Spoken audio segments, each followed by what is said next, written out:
নমস্কার বন্ধুরা, কেমন আছো তোমরা? আশা করি সবাই ভালো আছো। আর আজকে হলো এই মকর সংক্রান্তির পরের দিন, মানে 15ই জানুয়ারি আমাদের পুজো হয়, যেটা আমরা মানে পুজো করে থাকি প্রত্যেক বছর।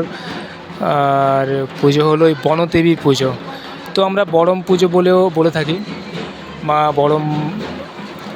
আর দেখো, আমরা বেরিয়ে পড়েছি বাড়ি থেকে, আর বলিও হয়। তো এই পুজোটা যারা খড়গপুরে থাকো তারা চিনবে নিশ্চয়ই।